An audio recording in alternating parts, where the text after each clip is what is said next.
आज रत्नागिरी जिल्ह्याची पोलीस डिपार्टमेंटची बैठक पालकमंत्री म्हणून माझ्या अध्यक्षतेखाली पार पडली आणि फक्त एकच विषय त्याच्यामध्ये होता की रत्नागिरी जिल्ह्यामध्ये अंमली पदार्थाच्या सेवनाच्या संदर्भातल्या ज्या काही तक्रारी येत आहेत त्याच्यावर ठोस भूमिका पोलीस डिपार्टमेंटनं आणि जिल्हाधिकारी प्रांताधिकाऱ्यांनी घेतली पाहिजे या संदर्भातल्या सूचना देण्यासाठी आजची बैठक होती। टास्क म्हणून अंमली पदार्थाचं संपूर्ण नामोनिशाण जिल्ह्यातनं मिटलं पाहिजे, यासाठी कशा पद्धतीनं कारवाई करायची याचं नियोजन देखील SP नी करावं अशा सूचना मी दिलेल्या आहेत। आणि असा प्रयत्न राहील की अंमली पदार्थाच्या विळख्यातून सुटलेला पहिला जिल्हा महाराष्ट्रातला हा रत्नागिरी जिल्हा असेल अशा पद्धतीनं अधिकाऱ्यांनी काम करावं अशा सूचना आजच्या बैठकीमध्ये दिलेल्या आहेत।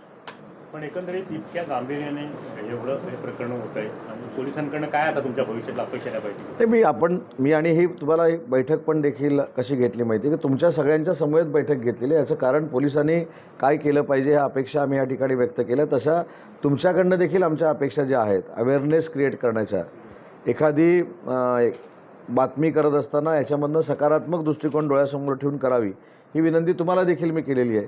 त्याच्यामुळं पत्रकार, प्रशासन, शासन असं जर एकत्र आलं तर आम्ही जे 2 महिन्याचं 3 महिन्याचं टार्गेट घेतलेलं आहे ते लवकरात लवकर पूर्ण होईल याची खात्री 100% पालकमंत्री म्हणून मला आहे।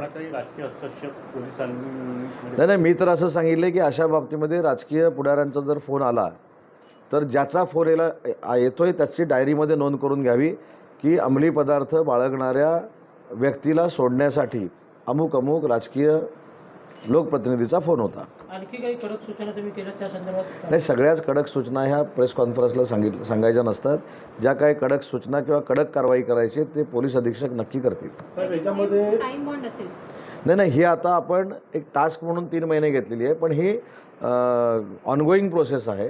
3 महिन्यानंतर हे सगळं संपणार आहे अशातलं बघणार नवीन कोणतरी तयार होईल, त्याच्यामुळे ते तयार होणार नाही याची देखील दक्षता घेतली पाहिजे आणि ही मोहीम चालतच राहील। 15 दिवसामध्ये रिपीटेड गुन्हे या बाबतीतले अंमली पदार्थाच्या बाबतीतले जे केलेले आहेत त्या 8 लोकांना तडीपार करण्याचा निर्णय प्रशासनाने घेतलेला आहे आणि त्यांना तडीपार केलेला आहे। 5 जिल्ह्यातनं तडीपार केलेला आहे। तर यामध्ये किती वयोगटाची म्हणजे मुलं आहेत जी सेवन करतात अंमली पदार्थ आहेत? यामध्ये वयोगट आपल्याला सांगता येणार नाही, परंतु लहान मुलं देखील याच्यामध्ये येऊ पाहत आहेत। काही मुलं त्याच्यामध्ये आलेली आहेत। काही जी टोळकी रात्री 10-12 नंतर काही मोजक्या नाक्यांवर बसलेली असतात त्यांना देखील तपासावं अशा सूचना मी दिलेल्या आहेत। आणि आपल्या माध्यमातून मला युवा पिढीला एक विनंती करायची आहे की अंमली पदार्थाच्या विळख्यात आपण येऊ नये। फार मोठी मोहीम ही पोलिसांनी हातामध्ये घेतलेली आहे। स्वतःचं करिअर ह्याच्यातनं उद्ध्वस्त होऊ शकतं पोलिसांच्या कारवाईमुळं, हे देखील तरुणांनी लक्षामध्ये घेतलं पाहिजे। जे मूळ आहे त्याच्यापर्यंत आपण पोचणारच आहोत, पण त्या मुळापर्यंत पोचल्यानंतर जर तरुणांची विकत घेतलेल्यांची नावं आली तर त्यांच्यावर देखील कारवाई होणार आणि ती मोहीम ही सुरू झालेली आहे अख्ख्या महाराष्ट्रामध्ये। त्याच्यामुळे स्वतःचं शैक्षणिक करिअर किंवा आयुष्य या सगळ्या गोष्टीमध्ये कोणी बर्बाद करू नये अशी माझी पालकमंत्री म्हणून आणि त्यांचा एक मित्र म्हणून त्यांना विनंती आहे। कचऱ्याच्या बाबतीतला MIDCनं निर्णय घेतला आहे। घनकचऱ्यासाठी आम्ही 5 एकर जागा द्यायचा निर्णय घेतलेला आहे। टेंडर देखील 8.5 कोटीचं निघालेलं आहे। वर्षभरामध्ये घनकचऱ्याचा प्रकल्प या 5ही ग्रामपंचायतींना इन्क्लूड करून मोठा रत्नागिरीमध्ये सुरू होतो आहे।